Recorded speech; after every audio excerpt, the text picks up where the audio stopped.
భద్రాద్రి కొత్తగూడెం జిల్లా కేంద్రం కొత్తగూడెంను తెలంగాణ రాష్ట్ర ప్రభుత్వం కార్పొరేషన్గా మార్చింది. ఈ నిర్ణయం ద్వారా కొత్తగూడెం నగరానికి మునిసిపాలిటీ స్థాయి సేవలు, అభివృద్ధి కార్యక్రమాలు అందుబాటులోకి వచ్చాయి. కార్పొరేషన్ స్థాయి ఏర్పాటుతో కొత్తగూడెం నగరానికి పొందిన ప్రయోజనాలు: అభివృద్ధి పనులు, మునిసిపాలిటీ స్థాయి అభివృద్ధి పనులు, పారిశుధ్యం, రోడ్డు నిర్మాణం, నీటి సరఫరా వంటి సేవలు మెరుగుపడతాయి. ఆర్థిక సహాయం: రాష్ట్ర ప్రభుత్వం నుండి ఆర్థిక సహాయం పెరుగుతుంది. ఇది నగర అభివృద్ధికి ఉపయోగపడుతుంది. ప్రభుత్వ నిధులు: కేంద్ర మరియు రాష్ట్ర ప్రభుత్వాల నుండి నిధులు అందుబాటులోకి వస్తాయి. ఇవి నగర అభివృద్ధి పనులకు ఉపయోగపడతాయి. ప్రజా సేవలు: ప్రజలకు మెరుగైన సేవలు అందించడానికి మునిసిపాలిటీ స్థాయి సేవలు అందుబాటులోకి వస్తాయి.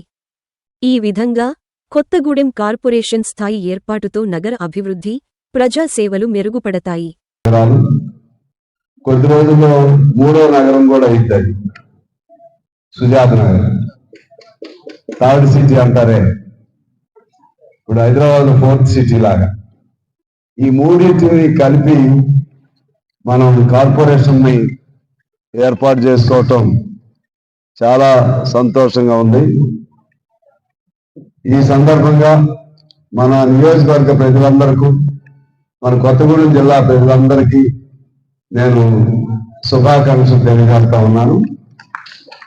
నియోజకవర్గమే కాకుండా జిల్లా మొత్తానికి కూడా ఇది ఉపయోగదాయకమైనటువంటి కార్పొరేషన్ అంటే ఉపయోగం ఆ విధంగా ఉంటుంది. ఎందుకంటే జిల్లా కేంద్రం కాబట్టి. అలాగే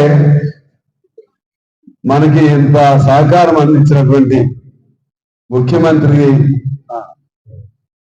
శ్రీ రేవంత్ రెడ్డి గారికి, దీనికి కృషి చేసినటువంటి పెద్దలు తుమ్మల నాగేశ్వరరావు గారికి, పూర్తి సహాయ సహకారాలు అందించినటువంటి పెద్దలు బట్టి విక్రమార్క గారు, అలాగే పొంగిరెడ్డి శ్రీనివాసరెడ్డి గారు, అలాగే కోమటిరెడ్డి వెంకటరెడ్డి గారు, వీళ్ళంతా మన జిల్లా మంత్రులు, మన ఇన్ఛార్జ్ మంత్రి, వాళ్ళందరూ కూడా వాళ్ళ సహకారం లేదే మనకి ఈ కార్పొరేషన్ వచ్చేది కాదు. ఎందువల్లంటే దీనికి 2 సార్లు క్యాబినెట్ కూర్చోవాల్సి వచ్చింది. అందరూ సహకరించబట్టి మన మంత్రులందరూ, మన జిల్లా మంత్రులందరూ కూడా ఒక్కళ్ళు నో అన్నా సరే అది ఆగిపోయింది. ఒక్కళ్ళు కూడా నో అనకుండా నేను అంతకుముందే శ్రీనివాసరెడ్డి గారిని, తుమ్మల గారిని, బట్టి గారిని, ముఖ్యమంత్రి గారిని అనేక పర్యాయాలు మన రిప్రజెంటేషన్ ఇచ్చాను.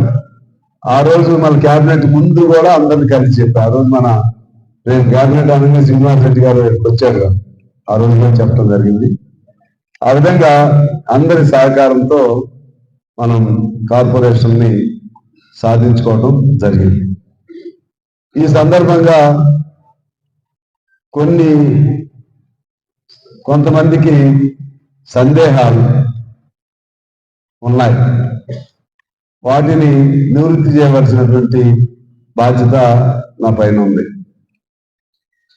ఎందువల్లంటే ప్రధానంగా 3, ఆ 3లో ఒకటి, దీనివల్ల ట్యాక్సులు పెరుగుతాయి, మాకేమిటి ఉపయోగం అనేది కొంతమందికి ఉంటుంది.